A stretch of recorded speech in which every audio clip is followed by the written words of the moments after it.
Hello my dear friends, कैसे हैं आप लोग। उम्मीद करती हूँ आप सब अच्छे होंगे। Chapter number 7, the book thief written by Markus Zusak. The smell of friendship. It continued. Over the next few weeks and into summer, the midnight class began at the end of each nightmare.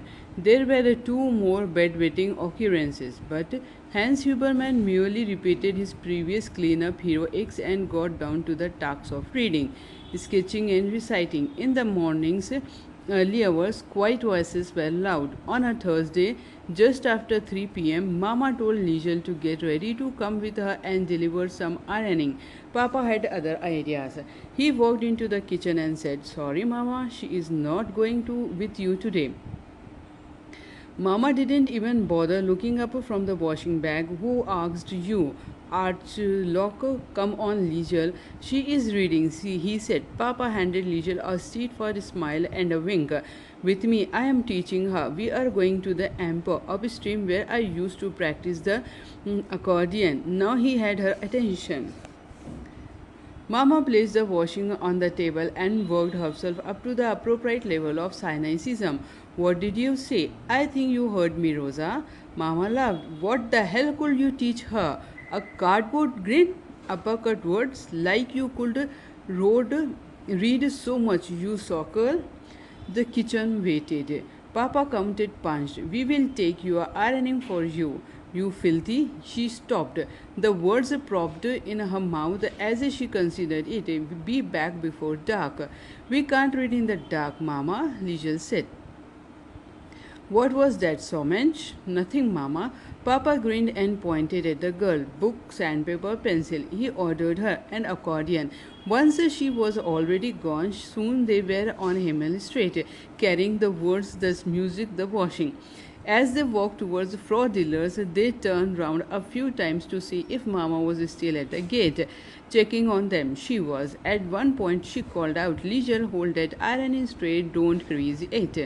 "Yes, Mama." A few steps later, Liesel, are you dressed? Warm enough? "What did you say, Somench? Kicks? You never hear anything. Are you dressed warm enough? It might get cold later." Around the corner, Papa bent down to do up a shoelace. "Liesel," he asked, "could you roll me a cigarette?" Nothing would give her greater pleasure.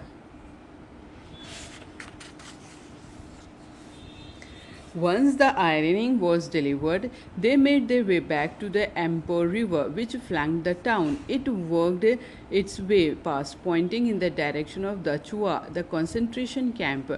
There was a wooden planked bridge. They sat, maybe 30 meters down from it, in the grass, writing the words and reading them aloud. And when darkness was near, Hans pulled out the accordion. Liesel looked at him and listened, though she did not immediately notice the perplexed expression on her papa's face that evening as he played. Papa's face. It travelled and wandered, but it disclosed no answer, not yet. There had been a change in him, a slight shift. She saw it but didn't realize until later when everything came together. She didn't see him watching as he played, having no idea that Hans Huberman's accordion was a story. In the times ahead, that story would arrive at him 33 Himmel Street in the early hours of morning, wearing ruffled shoulders and a shivering jacket. It would carry a suitcase, a book, and two questions: a story after story, story within story. Now, for now, there was only the one as far as Liesel was concerned, and she was enjoying it. She settled into the long arms of grass lying back. She closed her eyes and her ears held the notes. There were, of course, some problems as well. A few times, Papa nearly yelled at her. "Come on, Liesel," he had to say. "You know this word. You know it." Just when progress seemed to be flowing well, somehow things would become lost. When the weather was good, they do go to the Amber in the afternoon. In bad weather, it was the basement. This was mainly on account of Mama. At first, they tried in the kitchen, but there was no way. Rosa, Hans said to her at one point. Quietly, his words cut off one of her sentences. Could you do me a favor? She looked up from the stove. What? I am asking you, I am begging you. Could you please shut your mouth for just 5 minutes? You can imagine the reaction. They ended up in the basement. There was no lightning there, so they took a kerosene lamp and slowly between school and home, from the river to the basement, from the good days to the bad, Liesel was learning to read and write. Soon, Papa told her, "You will be able to read that awful Graves book with your eyes closed. And I can get out of that midget class." She spoke those words with a grim kind of ownership. In one of their basement sessions, Papa dispensed with the sandpaper. It was running out fast and pulled out a brush. There were no luxuries in the Huberman household, but there was an upper supply of paint, and it became more than useful for Liesel's learning. Papa would say a word, and the girl would have to spell it aloud and then paint it on the wall as long.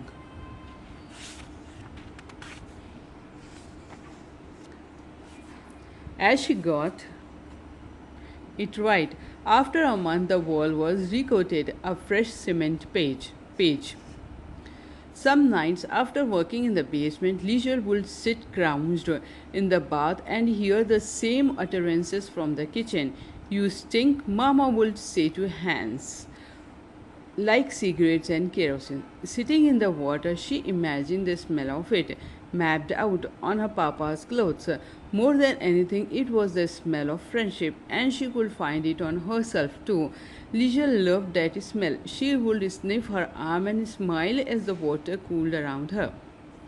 यहाँ पे होता है हमारा chapter number 8 finish. हम मिलेंगे next video में with chapter number 8. Sorry, chapter number 7 finish हुआ. कल मिलेंगे हम chapter number 8, the heavy weight champion of the school yard. Thank you for friends. Bye for now. From the book, The Book Thief. Thank you, and thank you very much. Bye.